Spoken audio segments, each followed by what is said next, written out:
So I'd like to invite, first of all, Professor Naouel, please, it's your turn. Okay. Maybe, yeah, let me just, I can do it.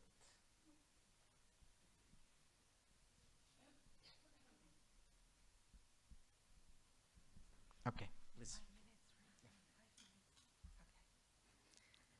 Thank you very much. First and foremost, I'd like to thank the UNIMED for this very successful meeting with all the partners. And I'd like also to thank the president of this panel and all those who have already done a lot of work to make it right and to make it succeed. I will try in 5 minutes, as I have been recommended, to explain the vision and the application of artificial intelligence in Algeria. And in order to explain this vision, I need to put you in the context. The context is that now we really need to change and to shift. This shift is something which has been imposed. It is an obligation, but now we have to fit our higher education institutions to that.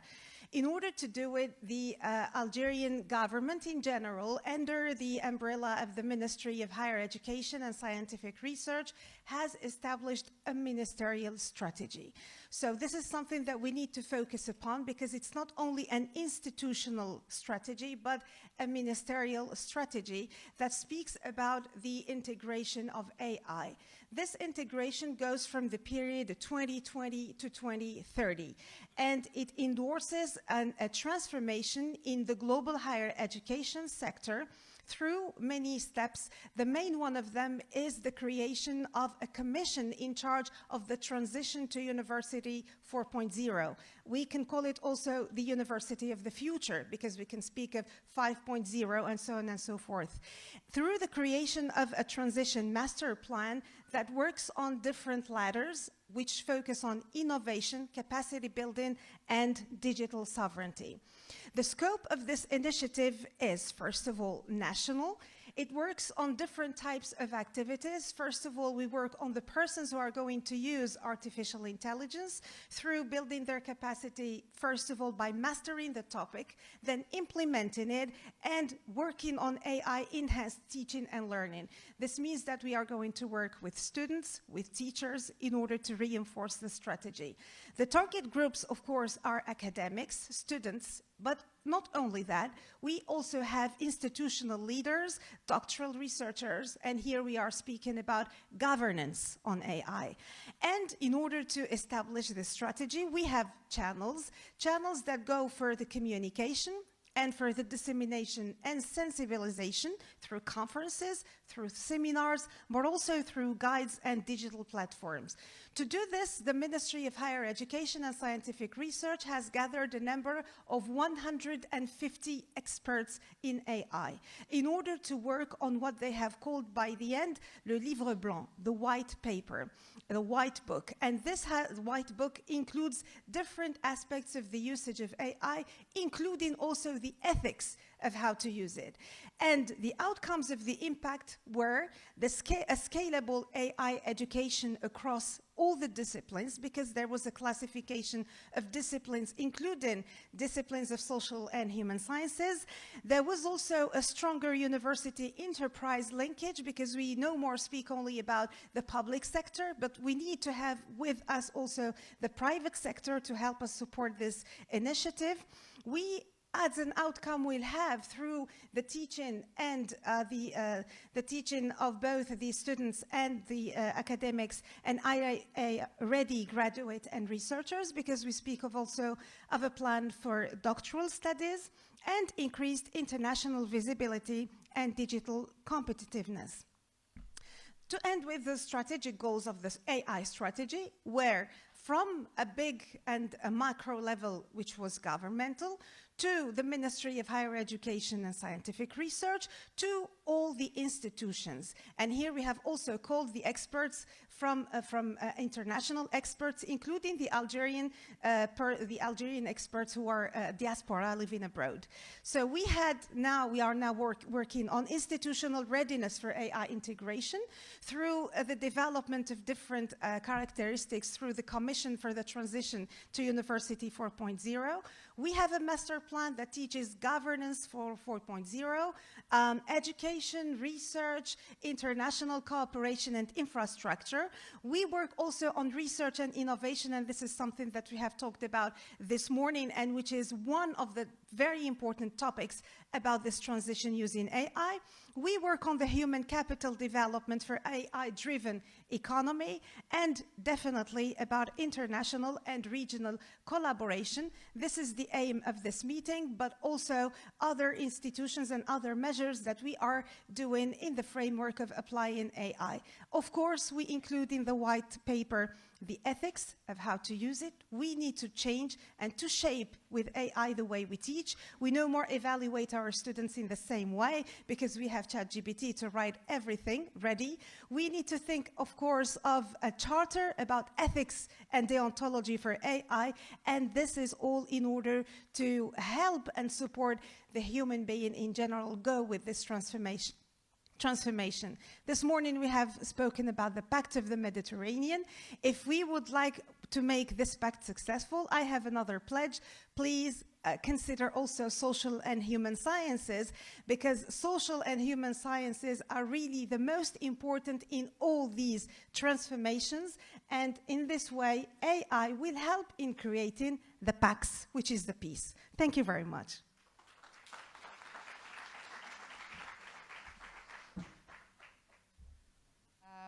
Key insights, just to make a short summary of what we learned from the cases. AI is a catalyst for institutional transformation, with countries like Algeria, Egypt, and Italy embedding AI into national education strategies. We learned from Naouel what Algeria is doing, and apparently it's setting the bar very high in terms of institutional national strategies for AI. Capacity building. Okay, great. So now I got 3 questions, for the panelists. So I recommend to be short, okay? To be pretty short. So the first one is the one you can read. From your experience perspective, what is the status of the introduction of artificial intelligence in the education system, specifically impacting teachers and students, not only, but in general, and particularly in the Mediterranean area? So not everyone could reply, just some of you. Naouel, you wanna, please? I think that from the experience that we have witnessed in Algeria, there is obviously, there is an introduction of AI, but I believe that before speaking of AI, we need to speak of the tools, the means, the infrastructure, and because AI is put at a certain ladder. So I think that the status now is, first of all, to speak about the shift of how to use it by understanding the needs to use AI, but also, at the other hand, what do we need in order to apply it?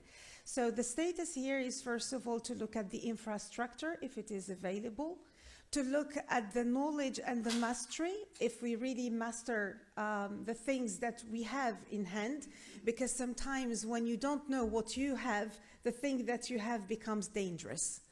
So we need to have an awareness about what we have. We need to have an awareness of how to use it and where to put it.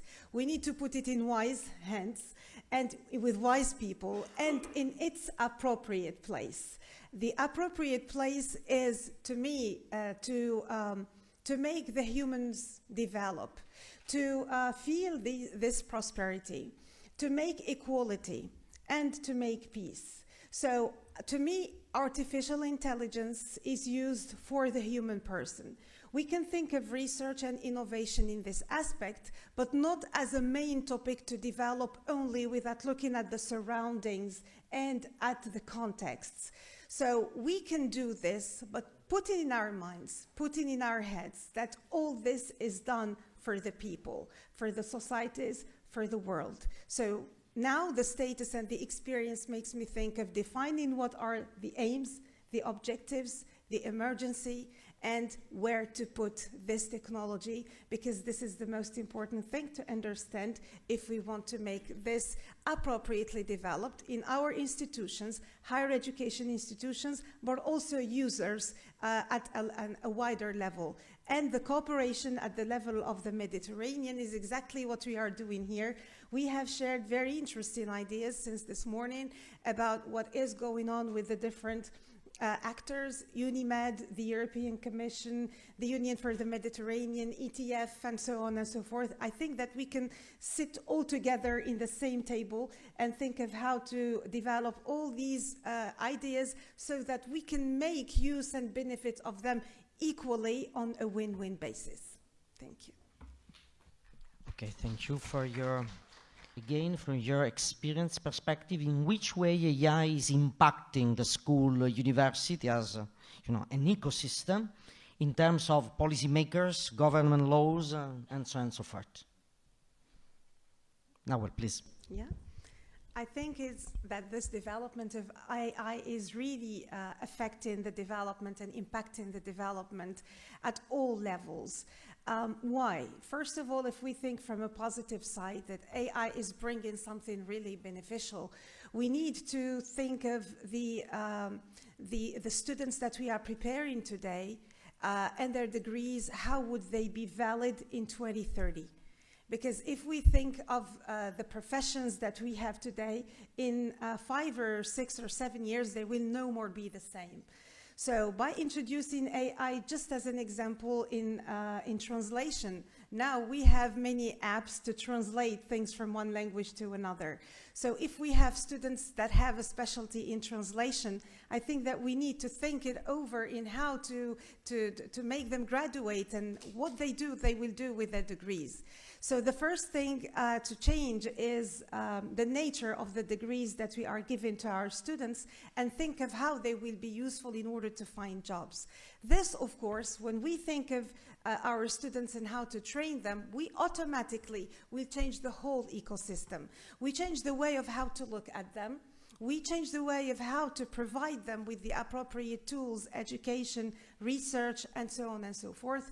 And this, of course, entails a change in the mentality, a change in the university governance in general, because we need to have new rules that are appropriate in our today's governance and rules. We know we don't find things that exist, and we find ourselves in a gap of how to manage them financially or else. So I think that now we need to review the governance, we need to review the laws, and we need to not only make these laws from politicians only, but now I think that the educators, the politicians, the students, the stakeholders, all should be incorporated and included in any decision that we can make in favor of the future of the new generations.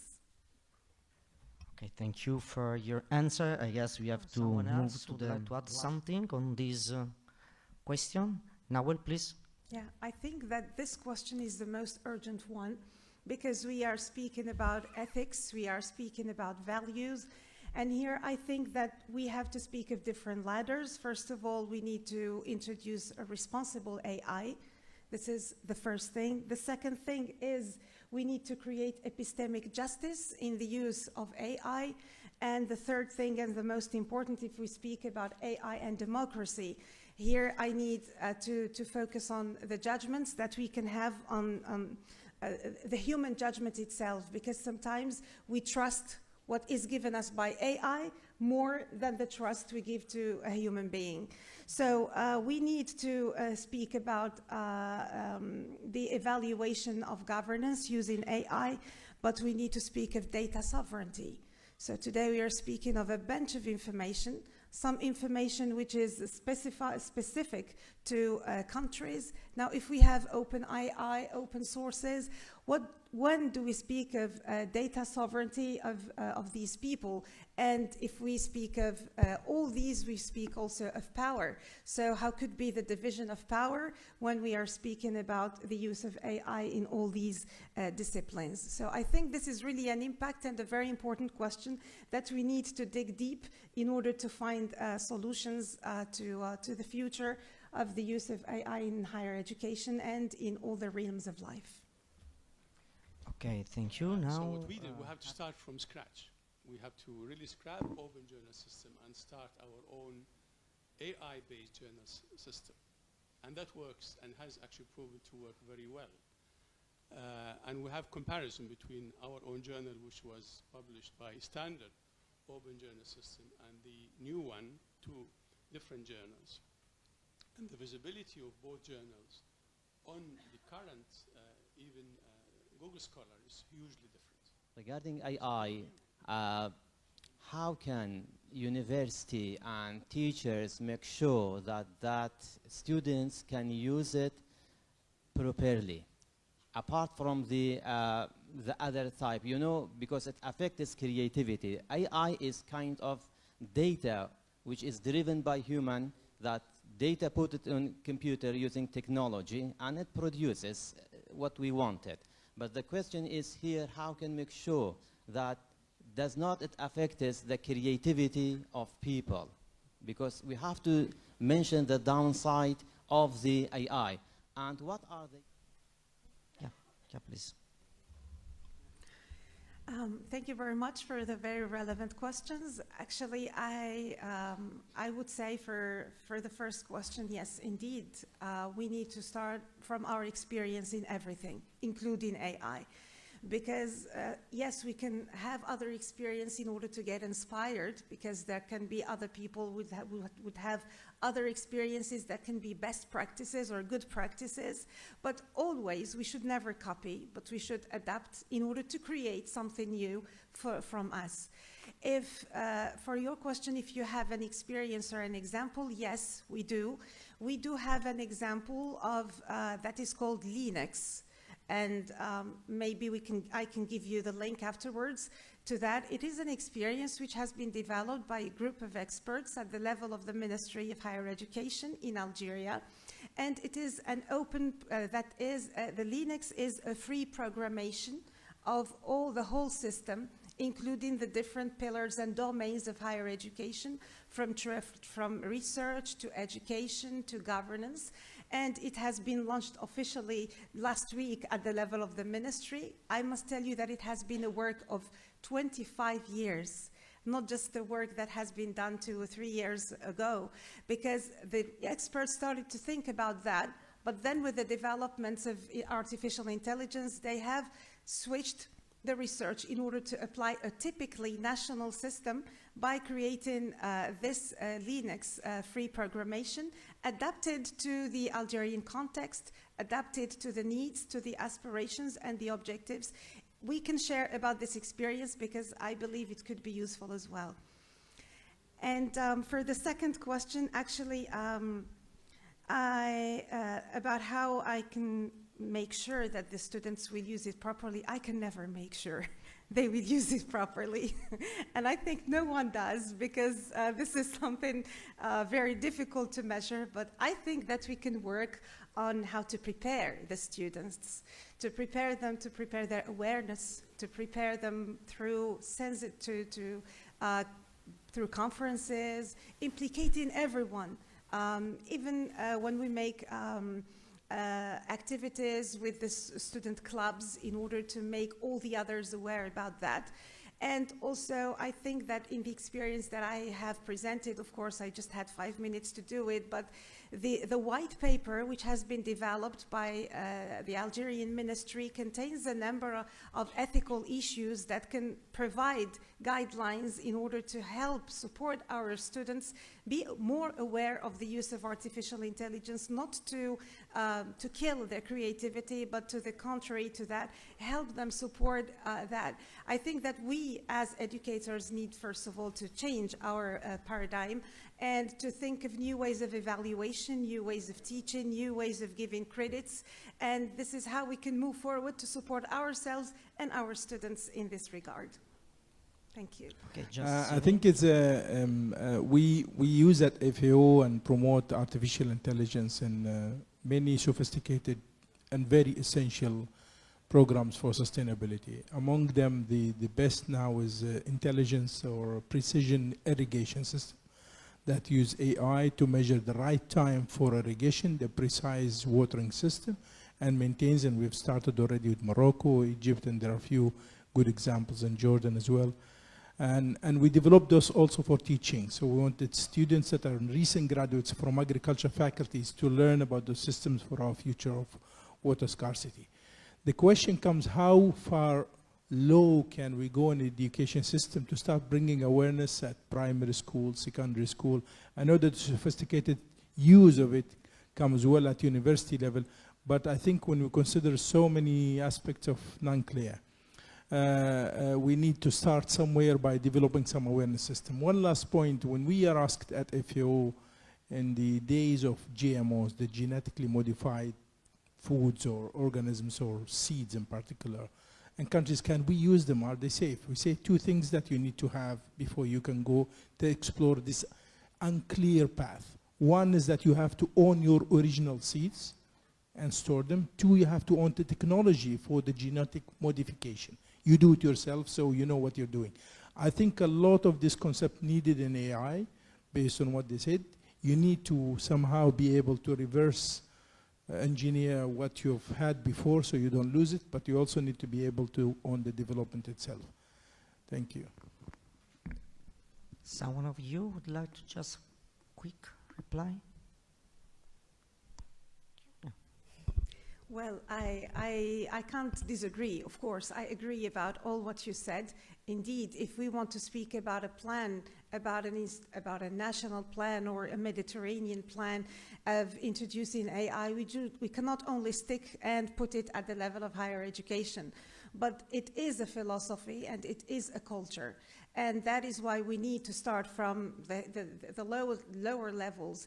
I mean, we can adapt the teaching of AI to all levels of education, starting from primary school. And we can develop contents that can be fit to every scale. This is how we can start making this awareness gradually, and also studying what are the needs and prospects in every field.